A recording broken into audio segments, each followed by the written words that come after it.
Greetings, everyone. I am Shonda Campbell, founder of Speak Woman Magazine and Marketing. I'm so excited to come to you on this evening. This is Speak Woman Podcast. And I've got my homegirl here. She is ready. Tiffany Countryman. She's amazing. She's a part of the 2021 winter issue. It's amazing. It's jam-packed, full of amazing women that I want you to know about. They are doing great things in the community, and you need to know about them. So make sure you go over to speakwomanmagazine.com, purchase your digital issue as well as your print issue. While you're there, why not schedule your marketing consultation to learn how we can assist with all your branding, advertising, and marketing needs? I'm super excited. Today, we are going to again talk to my girl, my friend, Mrs. Tiffany Countryman. You got to put the Mrs. on it because she's a newly married woman. So put some respect on the name. Good evening, Queen. Thank you so much for joining me. We are going to touch on all of your greatness. And first of all, your shirt is bomb. Thank you. Thank you. I'm looking down because I'm making sure that I'm sharing this to all of my platforms. So we want to make sure that everybody that's watching or that will watch at a later date, make sure you share this. But yes, Black votes matter. Black votes matter. Black votes were able to turn the White House. And as we recently learned in this past week, it was Black votes that switched the Senate, that flipped the Senate. So Black votes matter. Yes. In Georgia, you did it. You did that thing there. All my cousins, my sisters, and my brothers down in Georgia, we're proud of you. We're proud of you. And we know that it is just the beginning. The work is not done. Yes. Folks are just waking up about that. So we're going to definitely touch on that because I follow you on social media. Everybody that follows you on social media, I know they all love you because your commentaries are amazing. So before we get there, tonight we're going to have a girlfriend conversation. And that's why I love you, Tiff, because you are not only a Christian, but you are a real person. It's no churchiness. It's just you. And I love that about you. So first, listen. So this is a sister conversation. That y'all just clothes. Did you hear that? Listen. No. You have the floor. Tell us about Tiff Countryman. We want to know. Well, hello, everybody. I'm Tiff Countryman. I am the CEO of Ministry Is Me Ministries, which is a faith-based event planning and project management company. We also house the All Black Lives Matter line. We have we have over 40 different products, and we have a documentary and a journal that will be hitting the product line in the upcoming months. So make sure that you stay tuned. Aside from that, I'm also a playwright. I'm a project manager. I'm a preacher, public speaker, a sister, a friend, all of the above. Thank you for having me. Absolutely. And that's just a tad bit of who you are. I know you are super big, and I know you have so many gifts and talents. I just enjoy watching you. So first off, thank you for being a part of this issue. She is one of our women to watch.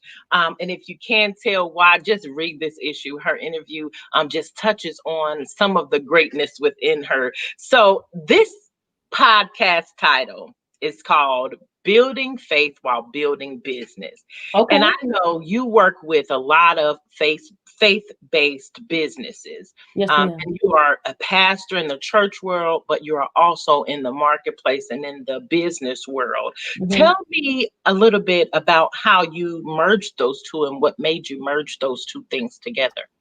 You know, it's been a difficult journey. Because I tell everyone that I was born Baptist, raised non-denominational, trained apostolic, and now I'm living full gospel. So I have had a hodgepodge of experience in the church world. And with that being said, it is difficult to merge the minister and the mogul. It is a it is a difficult dichotomy that you have to maneuver through.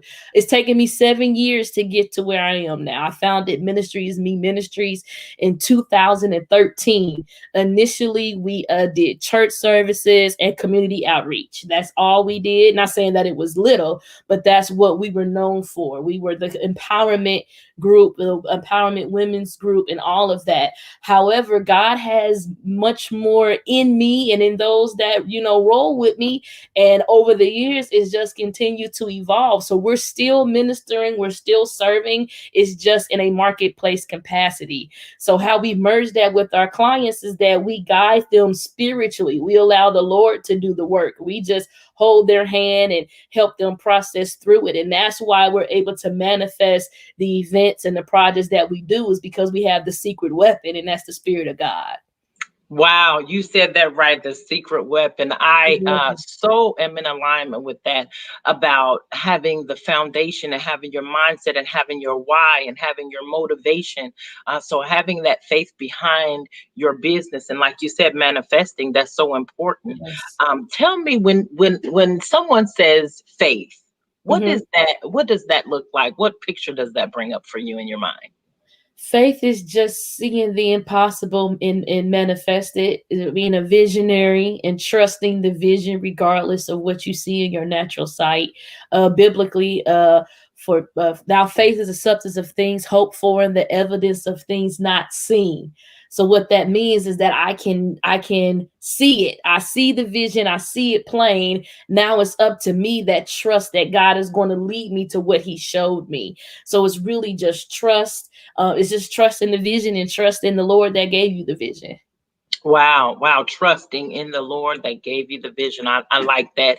And so as we think about faith and business, one of the things that I recognize when you have a vision or you start a business and you are out of the gate and you're excited, you're motivated, you love your product, you got the bomb product, whatever it is, service, whatever.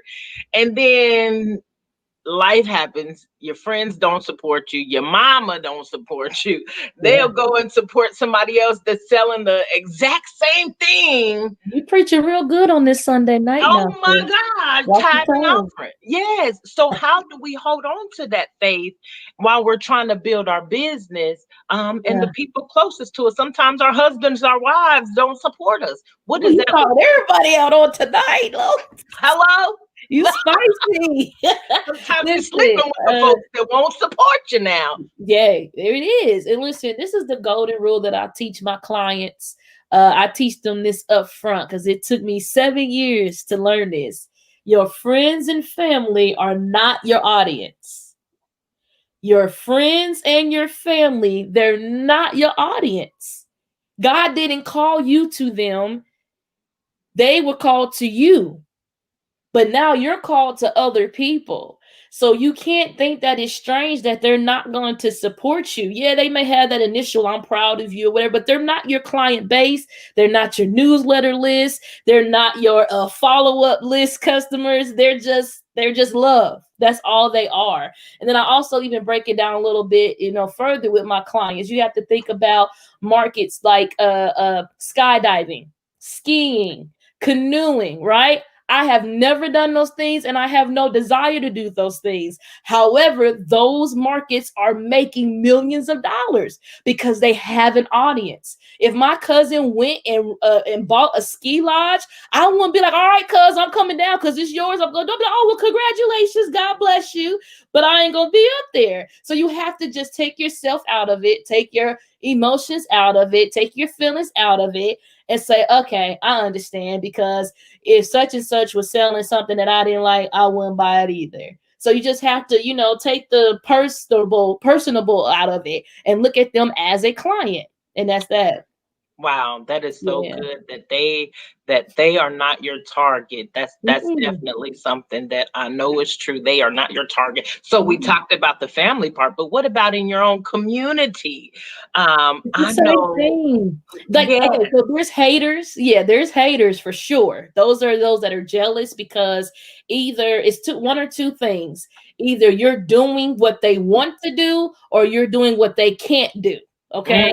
So that develops jealousy, animosity, or whatever. That's norm. That's always, Jesus had Judas. That's always going to be within you. But there are friends that love you, that support you, that care about you, that will be there for you if you lost a loved one, if you got injured. However, they're not going to buy your soaps. They're not going to buy your candles. They're not going to attend your events, not because they don't love you or support you, just because they're not into it. Most of my friends are introverts.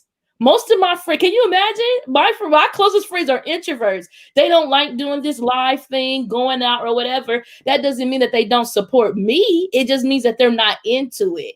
So it's the same thing with the family and the friends. Yes, you will have those haters, and discernment and God will identify those people. And I pray that they, leave your life suddenly, but you will have friends that love you that don't support you.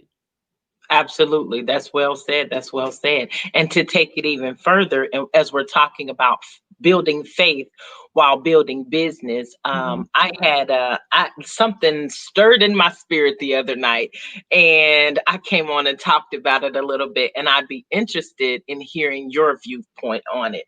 Okay. So as you grow in business, the goal is for us to have our brand known, our business known, all of these things known. That's why we advertise. That's why we, talk to people. That's why we network. We want it to grow. But what does that look like as a woman of faith, a man of faith, a person of faith that is in business, and you start off small and you might be around those that are of like faith. But as you well know, this clubhouse world or these bigger event worlds, where you connect with people that aren't the same faith as you, don't have that belief. And sometimes they can expect you to put your faith in the back seat just because of this place that you're in, because you're in a room full of folks that aren't of like faith, and they may not believe like you believe. And it's not a disrespect thing, but they don't, don't talk about your faith, don't talk about your, don't bring up, your belief system. Don't bring up your Christianity, your faith, how you believe in God, how you trust in Jesus. And for me, that's a no-go. But as business owners, what is your take on that? And how would you advise us to navigate as our names and our businesses are growing, but we go into places that may want us to put our faith in the back seat while we're building our business? Absolutely. This is a complex situation, because we're thrown, as people of faith, we're thrown into these situations all the time, because although we're in the world, we're not of the world, right?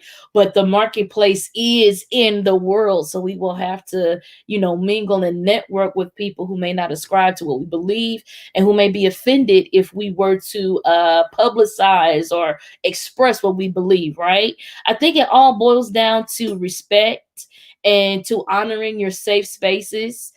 So if you know that these said persons, or this organization, or this business, or this CEO, or even this investor does not respect you and who you represent, then you kindly remove yourself. That's having faith in God, right? We're not here on this earth to chase a opportunity, to want people to line our pockets, to want the fame and the accolades. We're here to do what God has called us to do. And He will protect us and place us in safe spaces to where He will provide for us to do those things. So how you navigate that with your faith is using your discernment and trusting God, and removing yourself from spaces that are not safe for you. And it all boils down to respect.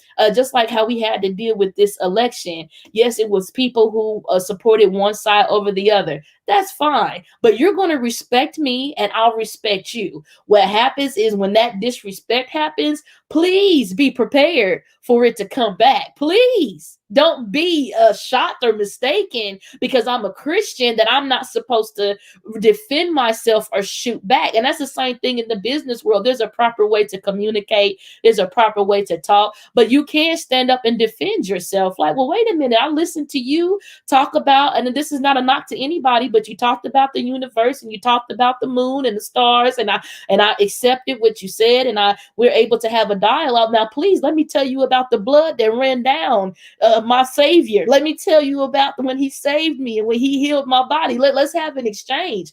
And if they're not able to receive that, then you politely remove yourself, regardless of who they are. I think the tension or the hesitation is, I don't want to miss out on this opportunity. Oh man, I want to get my name out there, or I was really vibing with this person, but it's just this one thing. No, you just have to trust God. I can't hear that you, is sis. that is so major about trusting God, you know, and Mhm. having that. And I think that is a part of building your faith while you're building your business. Yeah. Knowing, you know, sometimes it may not be just a blatant you know, of folks wanting to put your faith in the back seat, but it might be an integrity barrier. There might be other things going on, you know, Mhm. because you know, everybody is not who they say they are, you know, in the beginning, you know, as we build relationships with people. So I think that discernment and knowing when, I think that's a good point that you touched on. Absolutely. So let's get into these here politics. Be here. Oh no, no, no. You know how I feel about the politics. Where my And sunglasses at? Let me go get my sunglasses.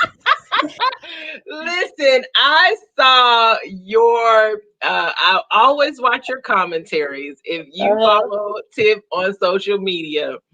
I'll be like, yes, like you don't hear me on this side of this here phone. You be my But angel in the corner. ooh, I'll be like, she gonna make me throw this phone Mm, because, mm, mm.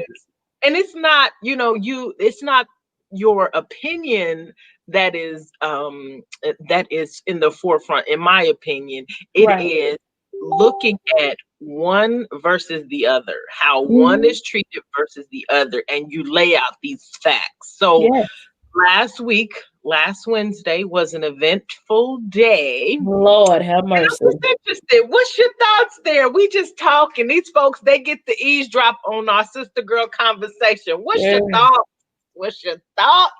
What's my thoughts? So where do you want me to start, man? So I mean, Shonda, I just want to say I told y'all so. I mean, anybody that I've got their ear, I have been saying, I told you so, I told you so, I told you so. Because people come at me like I'm tripping because I tell the truth and I put it on my platforms. And because I'm a Christian or an influencer, I'm not supposed to speak on these things, but I'm human. I am an adult living in this country that has a right to vote. My voting affects me and my child. It affects my work. It affects everything. So I don't mind speaking on it. So here we go. Shonda, no, this is a saved magazine because I was about to cuss. No, no, no, no, no. Hold on, hold on, hold on, hold on, hold on, hold on, hold on. Screw. Hold on, hold on, hold on. Now listen, now listen, now I listen. was about to This cuss. platform, listen, we have these conversations, and yes, we're gonna come out with a positive perspective, but Yeah. you cannot have cookie cutter conversations and Okay. make it feel good all the time. All So right. this is your space. You are a real live person. So if you want Okay. to cuss, then cuss. Because if I want to cuss, then I'm a cuss. So you Okay. at home. I feel like cussing, man. They done lost their damn minds. These white folk, yeah, white folk have lost their ever loving minds, Shonda. They was climbing the walls, sitting in Nancy Pelosi's chair with their foot up, foot on her, that woman's desk. They was sitting in the big chair. What's the big chair called that they sit in when the presidents talk? The big chair. They was Yeah, sitting in with the the big chair. flag behind. They was Yes. in the big chair. But did you see the picture of the guy that had on the ammo and had like things like he was going to take some hostages? There is no way. Now, to all seriousness, there is no way that you can tell me that this was not planned, that this was not planned in detail, that they did not have inside influences. I even think some of the senators were in on it because there's no way that a group of people of that magnitude did that damage without doing any harm. Mm, Think about it. mm. Y'all storming through. Y'all feel this way about Pence. Y'all feel this way about the senators because they not overturning the election, but there was no harm done. But there was a damage and a pandemonium. It seems very staged to me. It seems very controlled and staged to cause some sort of uproar. So here's my prediction. I think that Trump is doing all of this so that they can invoke the 25th Amendment on him. They can have Pence take over the presidency and watch this. Pence is going to pardon Trump when his ass goes to jail after the 20th. That's what I'm thinking, because we can't sleep on Trump. He is a very calculated man. He is a businessman. That's what he's known for, making big moves on anybody's back, stepping on anybody's neck. He is already thinking 15 steps ahead. He got people still stuck on the election, but this man is thinking about, do I need to go to Argentina, or do I need to get Pence in place so that he can pardon me? Which is why now we see the cabinet, we see people resigning. Nobody wants to invoke it because they know if they do, that Pence is going to pardon him. Because will Biden pardon him? I don't know. It's a 50-50 chance. He will only do it in the name of the country, in the name of unification, in the name of moving forward. Let's just clear it all, moving forward. Or he might support those black votes that had his back and put his ass in jail. So that's what I think about what happened. So what about what are the commentaries that had me in tears? I was crying. You were talking about the evangelicals. What? Talk to us. It's embarrassing. Now, let me tell you, Shonda, I actually contemplated my Christianity in 2020. I was like, Lord, listen, let me say this. God is real. Jesus is real. Jesus came, died, rose again. He's sitting on the right hand of God. Now, I don't want people to go say Tiff Countryman don't believe in Jesus. However, when Jesus walked this earth, he didn't say, when I leave, develop Christianity and have people live by all of these unrealistic rules in an unrealistic time that will evolve beyond this time that we're in now. Because the time that Jesus was in, let's just sex. That's the main thing we want to talk about. Sex outside of marriage. When that was put into place in the Bible, go and study it. People were getting married at 13 years old.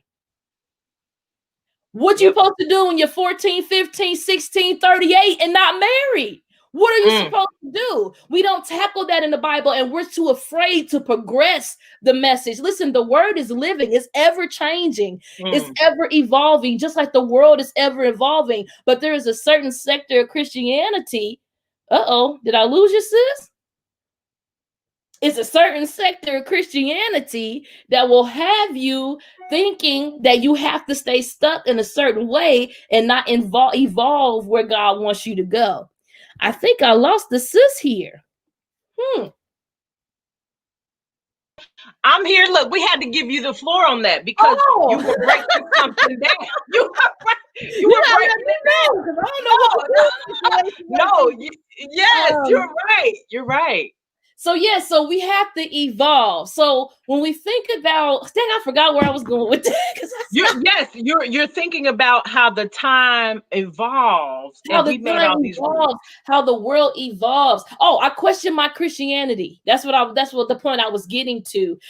Jesus did not say create a church in my name and have people living in anxiety, fear, and unbelief. Okay, because that's what Christianity does. This is where we are now, Christianity. And when we're ready to have this discussion, I need people to call me because we need to talk about this and progress forward. Okay, so with that, the evangelicals, I can't never say it. Evangelicals, they don't know their damn minds too. Speaking out in the name of the Lord, calling on African angels. How you gonna take an American colonized Jesus and place his name on an African angel and think that they gonna move? I don't understand. And then we have the black pastors too. That was all Trump, pro-Trump, Kanye West and his foolishness. I mean, this last 4 to 6 years has just been a hot mess. They need to put Trump up under the jail or in a totally different country because he can't stay here. They done kicked him off of Twitter. They done kicked him off of Facebook. They done kicked him off of LinkedIn. They even shut down the man's PayPal account. He was sending out newsletters through PayPal to his patrons telling them to, man, Shonda, this thing, it just really puts things into perspective. And with the evangelical, shame on them. Shame on them for taking the black dollar for as long as they did, building those mega church with the strobe lights and the pastoral staff off of the black dollar. And then you don't even stand up for those persons who you claim that you watch over their souls. You don't care about if they have proper food, if they have water, if they have shelter, if their kids are taken care of. You don't believe in abortion, but you don't want to support welfare? How? If you say that you love God and you love these people that have got you to where you are, and you stand in your pulpits and on your platforms and push a man that don't care about the people that you pastor, how can you call yourself called of God? So that's why I question my Christianity. Like, this is not what I stand for, but I talked to my pastor and he walked me through it like, nah, that's them. That's what they doing. That ain't us over here. So it's crazy. It has been a line drawn in the sand. I'm afraid for when outside opens back up, the conferences ain't going to be packed. Because of COVID and because of people's stances that they took in 2020.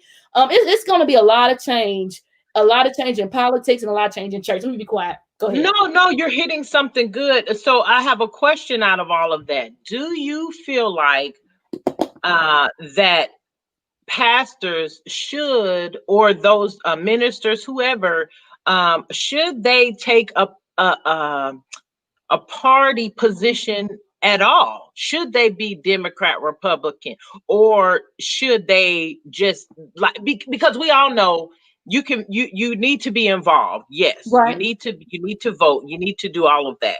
But should they choose one party or another in the pulpit? I don't think they should. I don't think that they should choose one party of another. What I think pastors should do, and I definitely am misspeaking because I ain't nowhere near a pastor, nothing like that. This is his opinion that don't mean nothing. I think that pastors should educate their congregants, right? Not say vote for this party because they believe in this or support this, or vote for this party because of where you live and what you're going through. No, let me show you how to research the candidates. Let me show you how to research what a levy means. Let me show you how to research when something is on the ballot, like medical marijuana or something that will enhance your community that you can vote yes or no for. Because that's the problem in our community, is that we're miseducated, right? That's how other communities have the upper hand on us, because they're in their households, they're at their jobs, they're in their schools learning what these things mean, what the Senate means. It shouldn't have taken Yellow Pain to come out with a song for our people to know the importance of voting. Okay, so that's what I think pastors should do. They should take the position as an educator to enlighten, to expose, because that's what's lacking in our community is education and exposure. Not so much who to choose. Still give them the chance to choose, but educate them. And any person that has the spirit of God wouldn't have voted for Trump. I'm sorry, but anybody. but I get you. From that, but that's how I think pastors should approach politics: is education. Yeah, and I totally agree. And I think that is a way that we should all approach it, of just offering information, teaching, because there are some folks that are, born into the political world, and they groom them, somebody that is a little child, they groom them until they are of age, and they put them in these positions. And most of us that are not in the political world, or that are a lot of Black folks, a lot of impoverished folks, we just want them to be the finished product, but we don't go through that grooming process.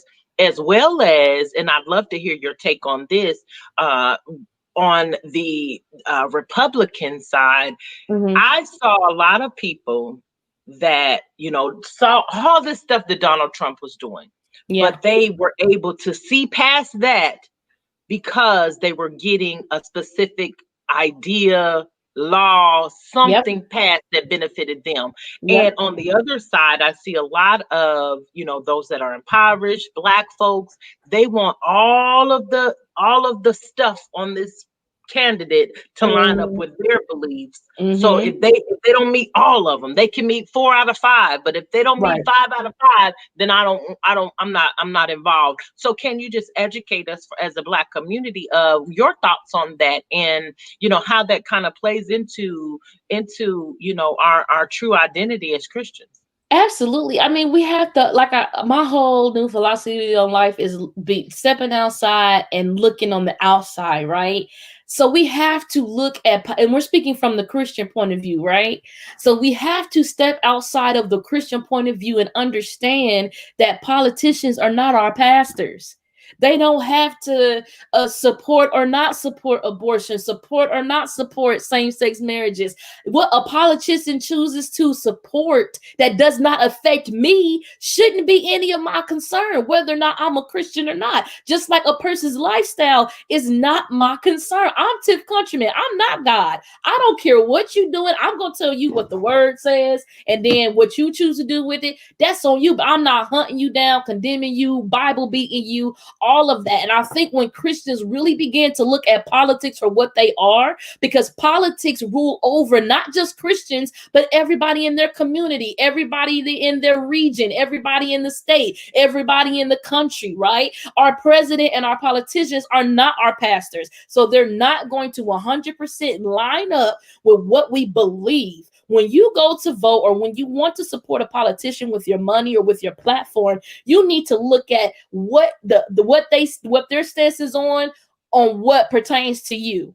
I never agree with a man having a word to say about an abortion. Why you even gotta say? You ain't never gotta deal with this. So why do you have a say? Now, until they change child support to where if a man said he didn't want the baby, he don't have to pay for it, then he don't have no say in what goes on with a woman's body. And I think when we begin to approach it that way and not, well, this is wrong, or the Lord don't like this, and we should support Israel and all these other things that has absolutely nothing to do with us, then we'll be able to make wiser decisions that impacts the decisions that does have to do with us. Because if we look at Trump, a lot of evangelicals put him in the office because of his Christian stances. But what has he done for us? What has he done? Yes, he gave some churches a nice sizable amount of money during 2020, did the same thing for businesses, but any president would have done that. People are so excited. Oh, Trump gave us a stimulus. He's fighting for $2,000. Any president that was in the office during this pandemic would have done that. It's nothing special about Trump. It proves that it's nothing special about him because when he put his foot down for that $2,000, who still got $600 in their account? We did. He doesn't have any power, right? He does, but he really doesn't. So when we look at it to where politics are just politics, as Christians, we will make wiser decisions with our vote, with our platforms, and with our monies when we really support those who benefit us as individuals, not as a collective. Absolutely. I definitely hear you there. And I think it is important because we have the faith side of it, but we also need to be aware of the politics and laws and things like that from a business perspective, because as you know, this last round of stimulus, there are over 50% of Black owned businesses that are closing because of this. And they are, they for many of reasons, they really got the short end of the stick when it comes to the stimulus. So what do you say, to business owners who, whether they are still working, have an in-home business or they have a brick and mortar business, what would you say to them to kind of encourage them as we are talking about faith and business, but during a pandemic? What would your sort of positive words be to them? I'm going to give you the Tiff Countryman answer.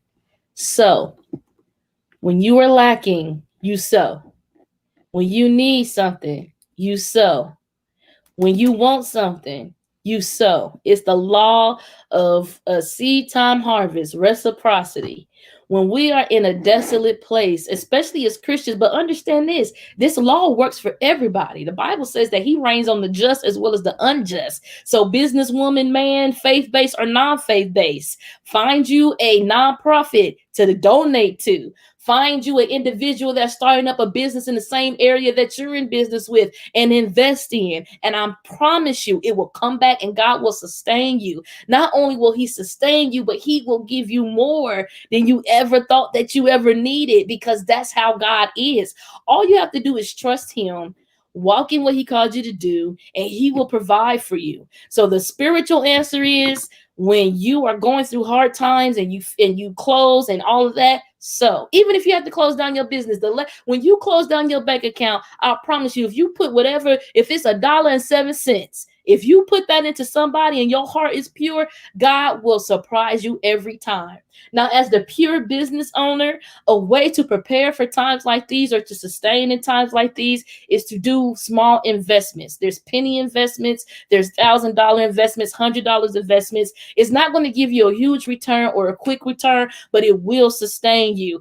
Connect with people, network, try to barter services so that you're not spending more on your overhead than you are on your profit or your income. Bartering services, investing, saving, shifting your prices. I don't like to say raising your prices, but shifting your prices. And how you properly shift your price is you raise it, but you offer more than what you were giving in the first place. So say you have a service that's $99, you raise it to $150. So instead of a consult, you get a consult and a planning meeting. You know what I'm saying? So you just do different things like that that will help sustain you. Don't be discouraged and stop and just say, oh, forget it, throw my hands up. No, you take a moment, breathe, innovate, and keep it moving. So that's what I would do, to just give some advice on how to sustain during these times. Absolutely. And I think those are really practical, strategic things that we can do to set our business up, right now and in the future. Those are principles that we can always keep in mind, because if 2020 has not taught us anything, it is to stay ready. Because if you stay ready, you don't have to get ready. There's a lot of folks that's trying to get ready right now. This ain't the get ready season. We thank God for grace and mercy. Hallelujah. And I'd like to just, as we kind of transition to close out, I'd love to touch on a couple other topics. One, you are a warrior, you're a fighter. And I always am empowered because I could see you on Facebook, like getting an infusion and still talking about a business meeting. And I'm like, you better go. That's all I know. You better get it. What is that like? You are a phenomenal businesswoman, but you are also dealing with a chronic illness. Can you touch on that at the level of your comfort, of course? Oh, sure. Shonda, you crazy girl. I have Crohn's disease. I've had Crohn's disease for 20 years now. I was diagnosed at 13. I'm 33 years old. This is my silver anniversary with Crohn's disease. So, quick history recap. I was diagnosed at 13, had my first surgery at 18. It was a partial bowel resection. Then I was sick, in and out the hospital 2-3 times a year, not a month, a year.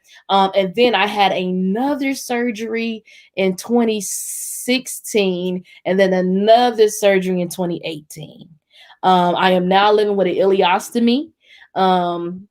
Let's see that, and then I get Entyvio infusions every 8 weeks. So for my cronies out there, they know that dialogue and all of that. So I'm a crony. I've had Crohn's disease. Now, how it affects my business, Shonda, honestly, after my last surgery in 2018, just a quick recap on that. I was at the Valley. They didn't know what to do with me. I was at the Valley for a month. They literally just threw their hands up. So last resort, they transferred me up to Ohio State. I was at Ohio State. They didn't know. It was touch and go. By the grace of God, I'm here. And that's how I ended up with an ileostomy.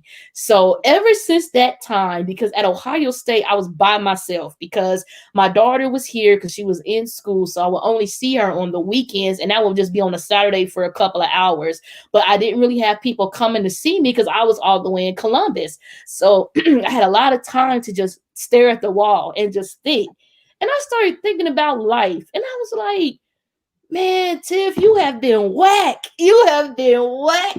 This is how you going out. This is your life. I had so many regrets, Shonda.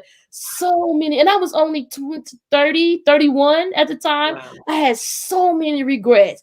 I was like, man, yeah, I had traveled. I had graduated college. Yeah, I had a child. Yeah, all of this. But I still had so many regrets because I was living beneath my worth. I was living in fear. I wasn't all in. So ever since then, I've been like, listen, if I gotta crawl, every day, I'm gonna live life to the fullest. I make every meeting. I meet with every client. I still, I make sure that I get my rest. So I'm to a point to where I schedule rest. I schedule family time. Some weekends I delete the social media apps off my phone because I'm addicted. but I deleted off my phone so that my body can recharge. So I'm committed to loving myself, but to living life to the fullest. So that's how I just keep pushing.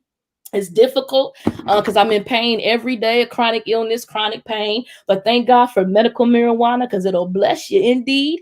Crohn's is legal. Don't judge me. Come on. Not you. I'm talking about to our live listeners. I'm about to say, girl, man.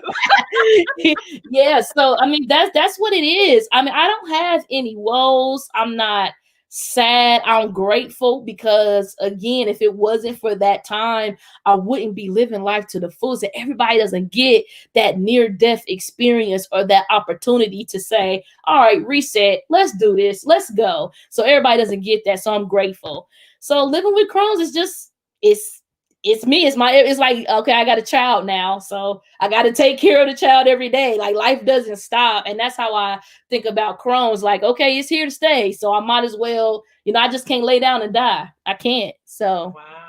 And that's inspiring to all of us because, you have a chronic illness and other stuff I know, and we all have stuff that we feel like is heavy, it's a burden, but to have no excuses because at any moment we could be up out of here. And we have to ask ourselves every day, if we left here today, will we be empty? That's our goal, is to leave empty, to pour out everything. So I love that about you. And one of the things, and I don't want to give any free advertisement to Clubhouse, but that is a place that I've even began to even know you a little bit better, and know that you are, you are you all the time. And that is so empowering. You know what I'm saying? That same energy, that same person, you can meet somebody on one side and they can be nice and be welcoming. And then on the other side, but I see how you are gracious to everybody and you are very careful with, how you deal with people, even when you're giving out wisdom and talking about tough things. So where does that come from for you to be able to love everybody where they are, but still be strong in faith as you build your business? We're talking about building faith while we're building our business. How do you find that grace to deal with people, with that gracious faith part, but still be about your business? Because I know what it's like to be mishandled, Shonda. I know what it's like to be mishandled. I know what it's like to be what's the word? Underestimated, if you will. I know what it's like to be looked down on because you don't have the followers, the money, the prestige, whatever that people are supposed to have. I know firsthand what it's like. And I promise myself, if I become a billionaire, I will never treat anyone how I was treated by those, who were before me, who are still doing well, and I wish them well. But I will never treat anyone like that because I know what it feels like when you're just starting out, or not even when you're just starting out, when you're lost, confused, depressed, angry, upset, and people just disregard you or think that, oh, well, you're not skinny enough, you're not dark enough, your locks ain't long enough, like just anything that disqualifies you or cancels you from people. I know what that's like. So I promise myself never to treat someone like that unwarranted. Now again, if you come for me, I'll come back for you. But up front, I'm going to respect you. I'm going to love you for who you are. And I know what it's like to struggle with certain things and not have the support system or even the wisdom on how to process through it, how people will just, discard you because of what you're going through or who you are, who you love, what you do, what you don't do, if you shout, if you speak in tongues, like all these isms, right? So I don't want to treat people like that because that's not how God treats us. Clearly, he created us all differently, different sets of people. We see that on Clubhouse. There's techies, there's fashionistas, there's public speakers, there's empowerment, there's devotion, there's acting. God created all of this. So who are we to discount someone because they don't line up with who our mirror shows us that we are? So I just keep that in the forefront. I have thorns. Like Paul had the thorn in his flesh, because Paul, he wrote the almost all the New Testament, but he had a thorn and he asked God 3 times, please remove this thorn. But God told him, I'm not going to remove it because it buffers you. It keeps you humble. So I got some thorns that if I get acting a little too haughty, I could be bought down real quick, okay? Because I got some skeletons in the closet. So I keep that in the forefront, right? That I'm the same flesh that wakes up, that needs to go in the shower and turns the car to say, I'm the same person anybody else is, regardless of what religion they are, race, who they represent. Everybody deserves respect and love. So that's where I get that from. Wow. And that is a true Christian. Yes. That is a true Christian. I love am I it. Christian? Yeah. Are you a Christian? Like, because the people that were storming the Capitol, they rose up a cross. Sean, I forgot about that. They rose up a cross. That's what I'm saying. I don't think I'm Christian. I don't think. They did. I mean, and they and sometimes those Christians can be the most angry, the most vile, but to actually be a Christian, that is such a blessing. And I always, I just always hold that near and dear, because that's something that, it's not just when the cameras are on, that's who you are all of the time. So that is a blessing. That is a blessing. And I love you. And again, check her out in this issue of Speak Woman Magazine at speakwomanmagazine.com. So tell us about 2021. What's coming up? How can we support you? Oh, well, 2021, the first quarter, Mim is working on a stage play, Rona, the Aftermath. Okay. So it's about 2 married couples. One couple are newlyweds, and another couple, they've been married for 11 years. The newlyweds, the husband is a male nurse, and the wife, she works at a call center, but she ends up losing her job because she's non-essential and she becomes an entrepreneur. Then in the pastor's family, is a pastor, and he's also a military man. And then the first lady is also a second grade teacher, so she deals with virtual learning. So this show takes us into the living room of these two couples, and it shows us what couples endured during quarantine. Because some people I've heard think that couples was just lovey-dovey, having sex all the time, laughing, cooking, twerking, whatever. Yes, it was fun. Don't get me wrong, but there were some times that you had to pray and seek the Lord. And also what this show does is it shows us the hidden things that are in relationships, and more importantly, that are inside ourselves, that the regular day in and day out routine that we were in pre-COVID, how that was covering that up. You get up, you go to work, come home, you eat dinner, watch TV, go to sleep. But when you have to sit somewhere for an amount of time, and you have to really start looking at yourself, looking at you looking at me, and I'm looking at you, and you looking at me, and I'm looking at you. You start to see, like, is that a mole? What is that? You start to see things that you didn't see before. So this show is powerful. Yes, it's about Rona, but it's really about these two couples. One couple emerges triumphant, and one is in a divorce. You have to watch it. We will have COVID safe in theater seating in March, and then we also have a virtual option, so anybody can watch it live virtually. So that's what I have going on for the first quarter. I'm still servicing my clients and doing what it do, but I'm really focused on this show. Wow, that sounds exciting, and it sounds relevant. And that's definitely, seeing other perspectives and seeing what other folks are going through, because you're right, you have different things, thought processes, and during this time, I'm thankful that I'm single, because I see all these married folks, I'm like, y'all about to be on Snap. And I'm over here.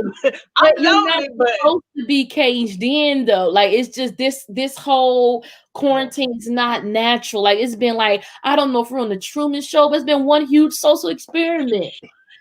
Yes. I think there are several social experiments going on at the same time.